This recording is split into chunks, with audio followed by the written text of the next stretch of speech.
તત્સત શ્રી પરમાત્મને નમો નમઃ। પુસ્તકનું નામ છે શ્રીમદ ભાગવત એકાદશ સ્કંદ અનુવાદ સંત રાધેશ્યામજી કૃત। અધ્યાય 8મો દત્તાત્રેયના ગુરુઓ। ચાલુ। શ્લોક પહેલો। શ્રી દત્તાત્રેય બોલ્યા, નવમા ગુરુ અજગરથી બોધ। હે રાજા, દુઃખ જેમ વગર માગ્યે આવી પડે છે, તેવી રીતે સ્વર્ગમાં કે નરકમાં વિષય સુખ તો મળ્યા જ કરે છે।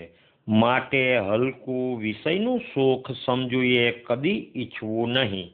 મતલબ, પણ આત્મ સુખ સહેજે ક્યાંય મળતું નથી, તેથી તેને માટે પ્રયાસ કરવો ઘટે। શ્લોક બીજો અને ત્રીજો। અજગર કાંઈ પ્રવૃત્તિ કરતો નથી, પણ વગર મહેનતે અનાયાસે જ સારો નશો, થોડો ઘણો જે ખોરાક મોઢામાં આવી જાય તેનાથી સંતોષ માને છે। તેમ સાધુએ કાંઈ પણ ખાવાનું ન મળે તો પણ તે માટે ઉદ્યોગ કરવો નહીં, પણ પ્રારબ્ધ ઉપર આધાર રાખી અજગરની પેઠે ઘણા દિવસ પડ્યા રહેવું। શ્લોક ચોથો। મન, ઇન્દ્રિયો ને શરીરમાં બળ હોવા છતાં દેહથી કાંઈ પણ ચેષ્ટા ન કરતા આત્મલક્ષી રહી સૂતા હોય તેમ પડ્યા રહેવું। ઇન્દ્રિયો સજ્જ હોવા છતાં કાંઈ પ્રવૃત્તિ ન કરવી। મતલબ, શ્લોક 2, 3, 4 મુજબ આશ્રમ વટીને પર સ્થિતિને પામેલ અવધૂત સાધુના આ લક્ષણો છે। શ્લોક 5મો। 10મા ગુરુ સમુદ્રથી બોધ।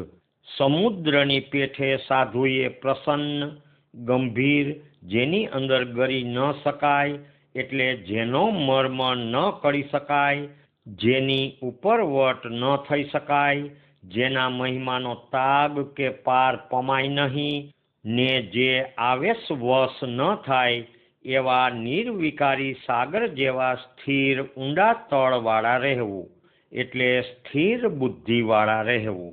શ્લોક 6.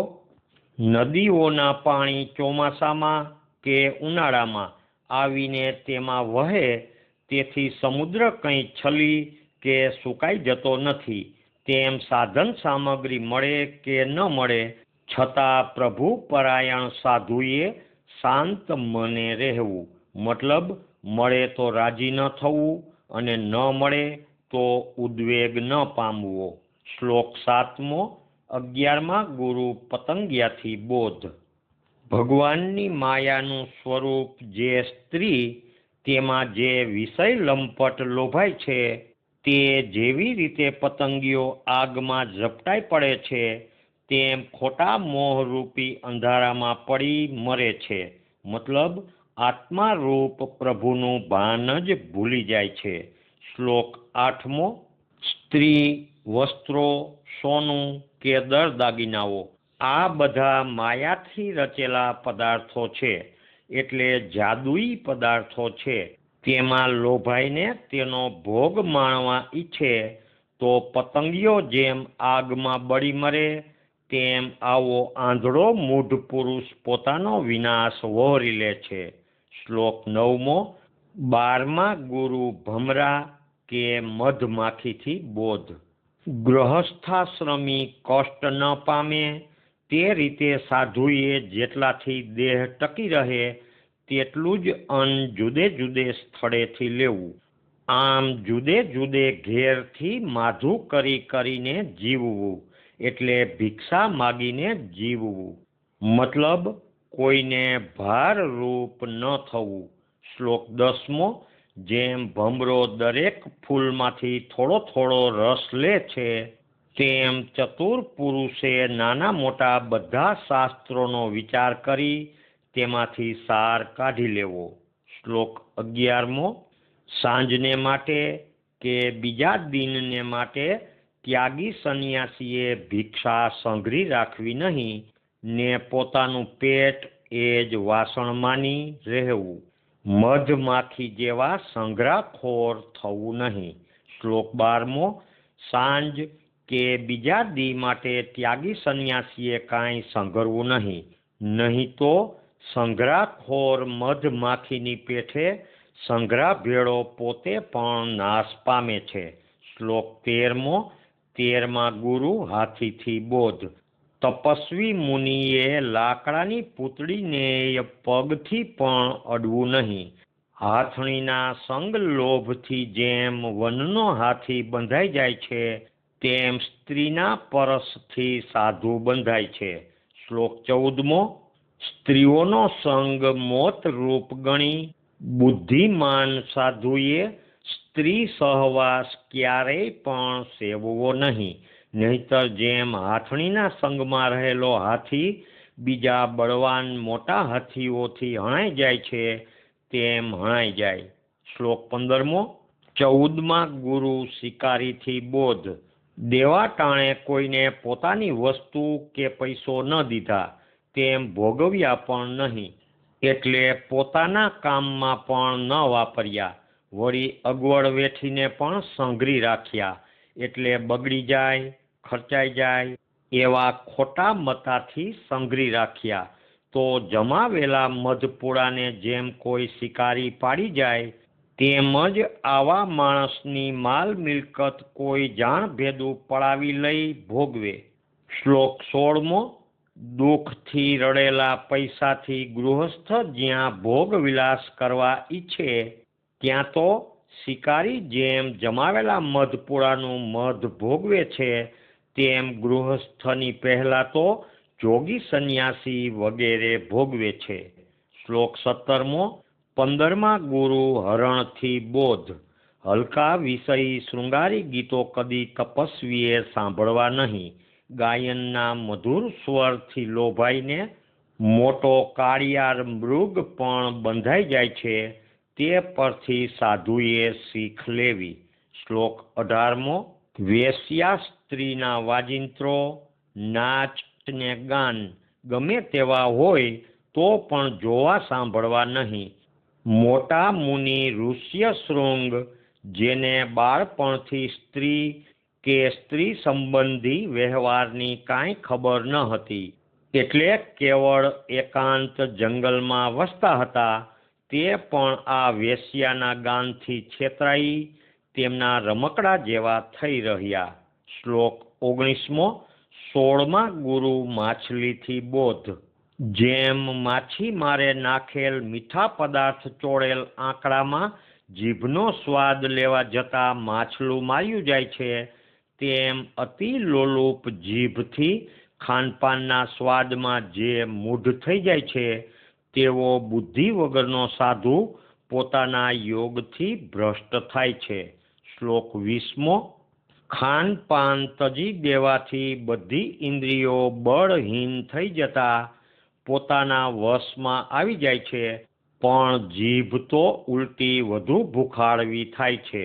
શ્લોક 21 આમ બધી ઇન્દ્રિયો જીતાઈ જાય, પણ જ્યાં સુધી જીભ ન જીતાય ત્યાં સુધી તે પુરુષ ઇન્દ્રિય જીત ન કહેવાય, પણ જીભ જીતે એટલે બધું જીતાઈ ગયું જ.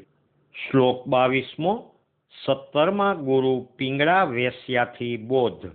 પૂર્વે અગાઉ પિંગળા નામની એક વેશ્યા જનકપુરમાં રહેતી હતી. તેની પાસેથી પણ જે કંઈ બોધ મેં લીધો તે હે રાજા તમે સાંભળો.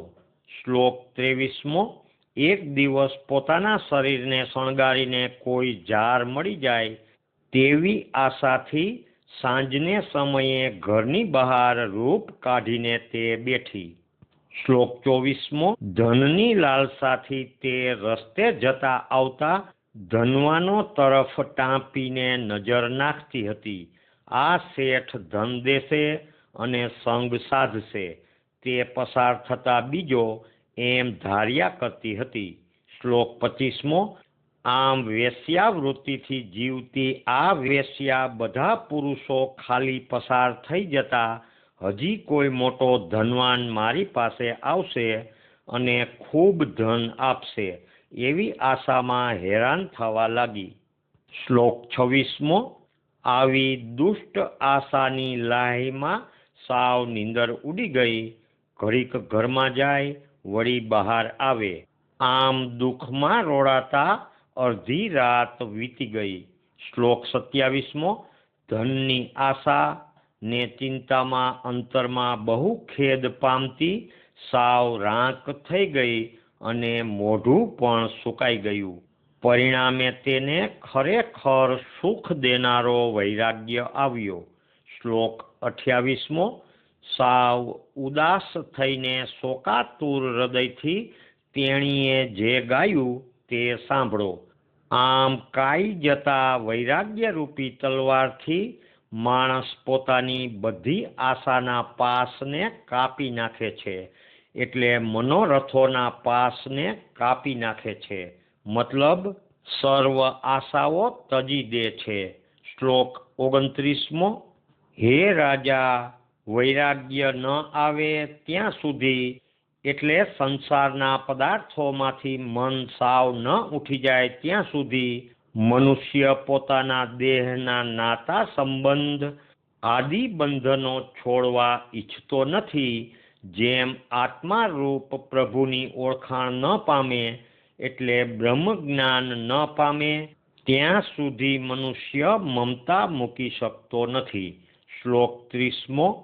પિંગળા બોલ્યા, અરે મારા મોહની શું વાત કરવી. જુઓ તો સાવ લંપટ ઇન્દ્રિયોની ગુલામ કે હલકા જાર પુરુષોથી વિષયનું સુખ ઈચ્છતી હતી. કેવી મૂર્ખ છું.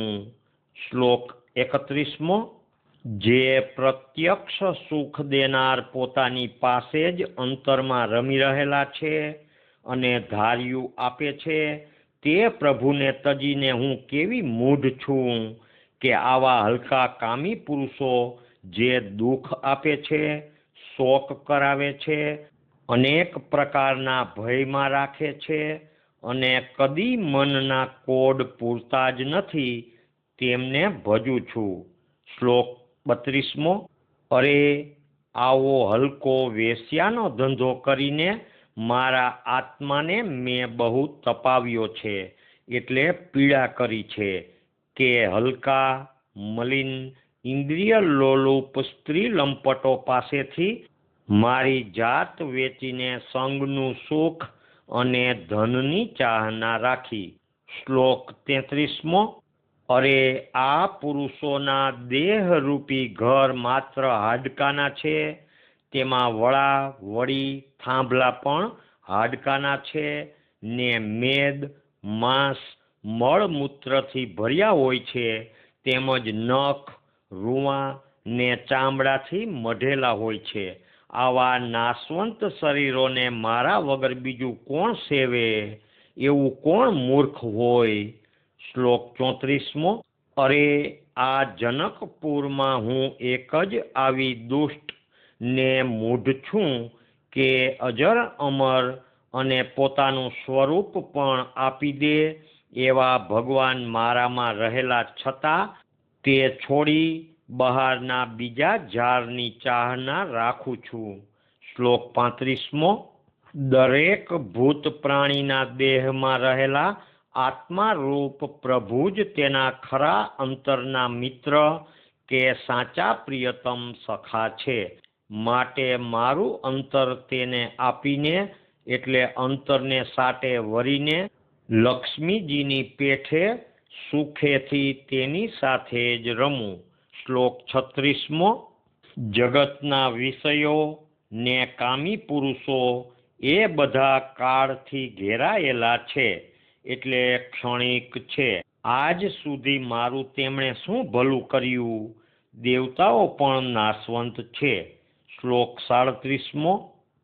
ખરેખર કોઈ પૂર્વના પુણ્યનો ઉદય થયો કે વિષ્ણુ ભગવાન મારા ઉપર પ્રસન્ન થયા, જેથી આવી દુષ્ટ આશાઓમાં તણાતા આવો સુખદાયક વૈરાગ્ય આવ્યો. શ્લોક 38મો. જો હું મંદભાગી હોત તો આશાભંગ રૂપી આવો વૈરાગ્ય આપનારો ક્લેશ મને થાત નહીં.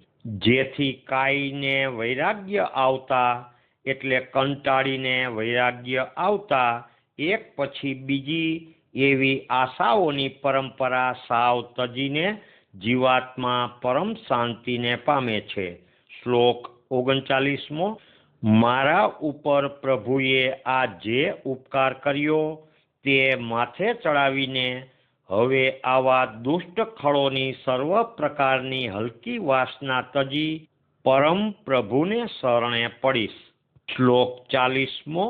હવે પછી ભગવાનમાં પૂરી શ્રદ્ધા રાખી ભગવાનની ઈચ્છાથી જે અનાયાસ મળે તેથી મારો નિર્વાહ કરી સંતોષમાં રહીશ અને મારા આત્મારૂપ પતિની સાથે જ રમી આનંદ પામીશ. શ્લોક 41મો. વિષયોમાં આંધળા થઈ સંસાર રૂપી કૂવામાં બુડેલા ત્યાં કાળ રૂપી સર્પના મોઢામાં આવી પડેલાની ભગવાન સિવાય કોણ રક્ષા કરે, એટલે કોણ બચાવે? શ્લોક 42મો. આ આખું વિશ્વ કાળ રૂપી સર્પના મોઢામાં પડેલું છે. આમ સાવધ થઈને જો જીવાત્મા જુએ તેથી સર્વ વિષયના ભોગ પદાર્થથી તેનું મન ઉઠી જાય ત્યારે પોતાનો આત્મા જ પોતાની રક્ષા કરી શકે, એટલે પોતે જ પોતાની રક્ષા કરી શકે. શ્લોક 43મો. દત્તાત્રેય બોલ્યા.